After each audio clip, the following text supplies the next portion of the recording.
So it tells us to write as an integral the solutions to the initial value problem. dy dx equals secant x, y of 2 equals 3.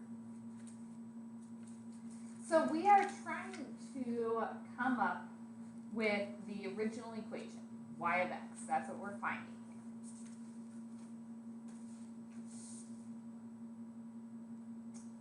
Okay, and it tells me that solution needs to be an integral.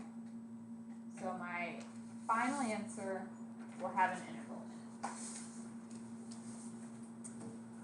it. dy dx equals the secant of x. What that's telling me is the derivative is secant of x. So when I do the derivative of this, I have to get secant. Y of 2 equals 3. So that's saying in the original, if x equals 2, y equals 3. Alright, so how do I put all this together? We know my answer has to be an integral, and when you do the derivative of an integral, those two things kind of cancel each other out, right? So we know that if I did integral, okay, remember yesterday we were doing all these problems, and we had the ones like the fundamental theorem where if you had the integral from a number up to x, the derivative just cancel it out and replace the variable with an x. So if I want my derivative to equal secant of x, then I need to go from a number up to x, and this has to be a different variable right now, so maybe a t, dt. Okay, so this just has to be a constant down here. And then if I did the derivative, it cancels the integral, it replaces my t with an x. That's what we were doing yesterday. You guys agree with that part? And so this could really be any number down here. But I have an extra piece of information I have to use. Y of 2 equals 3. So we could do different things here, but if I want to make my life as easy as possible, we know if you integrate from 2 to 2, if you're starting and ending are at the same point, what does that equal? 0. So if I chose to start this at 2, then from 2 to 2 would equal 0. So to get a 3, all we would have to do would be to add 3 to it. And that would give us the simplest possible answer. Okay, because the derivative of this, the derivative of 3 is 0, derivative of this integral becomes secant of x. So the derivative of secant, that requirement's met. Second requirement, when I plug in the 2, it has to equal 3. Well, the integral from 2 to 2 is 0, so you get 3 plus 0, which is 3. So this met both of those requirements. Let's jump to the very last one. I have another one similar to this. So I think it's like example 13. So solve this as an integral. Okay, so I'm trying to find the original equation, y of x. So it would be the integral from where to where? 1 to x. Okay, the reason we chose 1 is for this initial value. Alright, in here, I want the derivative to equal tangent of x, so this just has to be tangent of some other variable, so maybe a t. And then that means we would have a dt. So right now, the derivative of this does equal tangent x.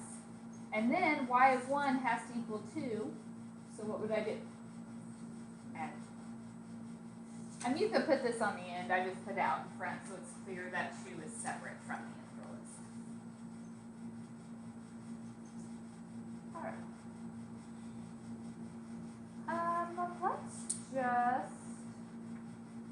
Let's look backwards. Alright.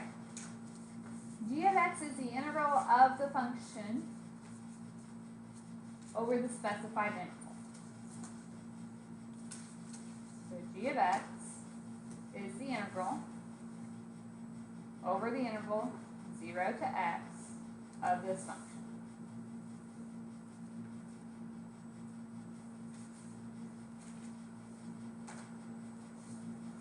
So what would g prime of x be?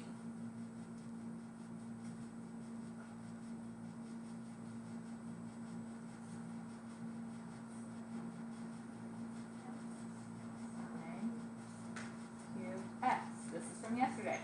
You do the derivative of an integral, it cancels. The only thing that changes is my x replaces that variable. That's the fundamental theorem of calculus, part 1. Alright, this one. This should have the x on the end. Alright, use the fundamental theorem of calculus to find the derivative of this. Take a second and write that one down. What would this derivative be? Don't make it too hard. If you had to work it all out, first you'd have to do the antiderivative of all this and then do the derivative. But the fundamental theorem of calculus tells us if you do the derivative of an integral, they cancel. The only thing is this variable gets switched to this one. So it's just the square root of t squared plus 25. Because a derivative and an integral are opposites. Alright.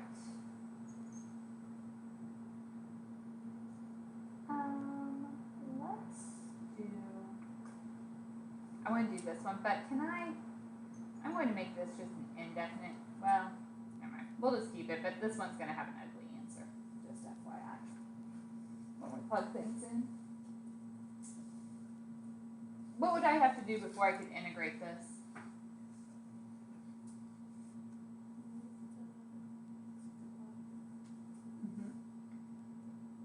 So a cube root, that's like a 1/3. And we know we can't do the antiderivative when things are a quotient. So we have to think about dividing. X squared over x to the 1/3.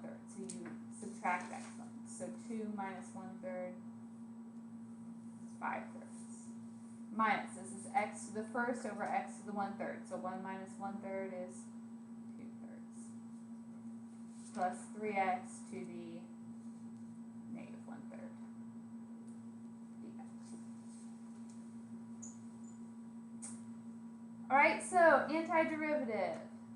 So if we add 1 to the power, 5/3 plus 1 would be 8/3. So in front you need 3/8. Alright, 2/3 plus 1 is 5/3. So it gets a 3/5 in front. Negative 1/3 plus 1 is 2/3. So it gets a 3/2 in front, multiplied with the 3 that's already there, so that's a 9/2.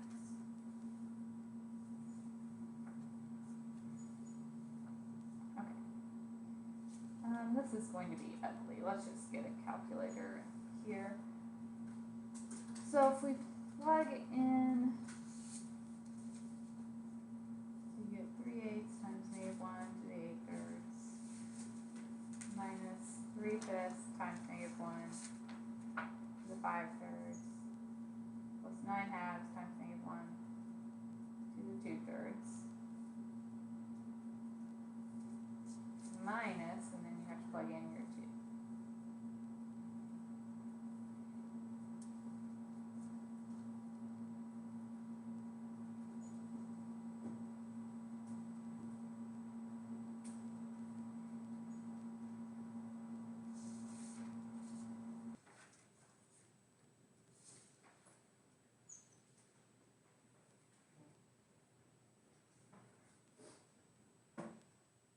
example we have. I want the total area bounded between this curve and the x-axis. All right, let's get an idea of what this looks like first. So,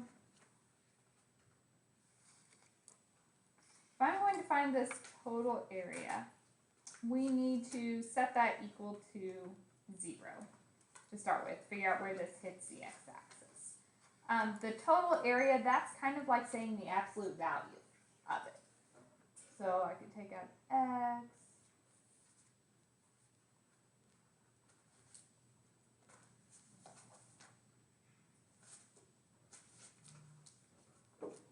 so this hits the axis at 0, -3, and +3.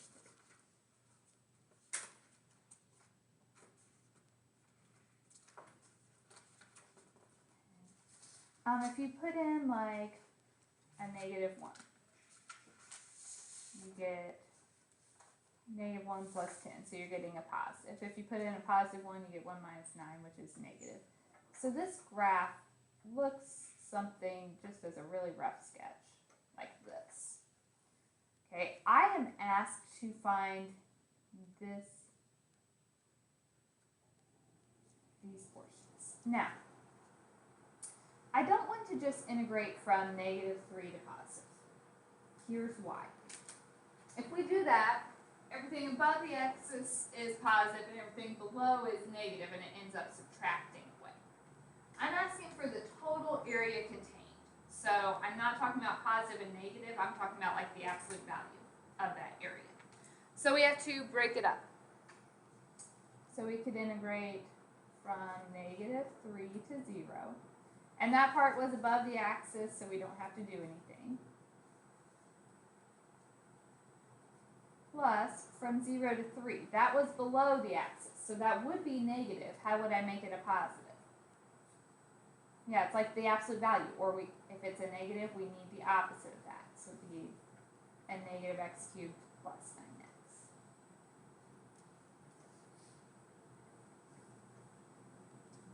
So antiderivative would be 1/4 x to the 4th minus 9/2 x squared, -3 to 0. This one, -1/4 x to the 4th plus 9/2 x squared, from 0 to 3. Plug in 0, we get 0. Then -3.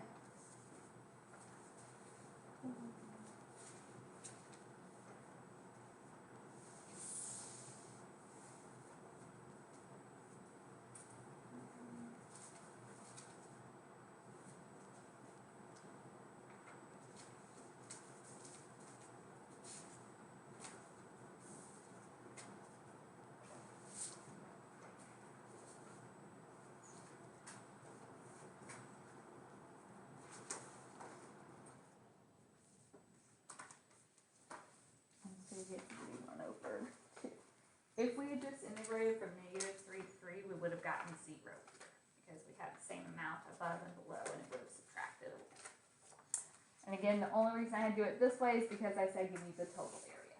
We will do some more of these in the next couple days. So this is just kind of an intro to what's to come. So that is everything I have for you. You have the rest of the hour to work on this assignment from yesterday. Remember, that is all due tomorrow.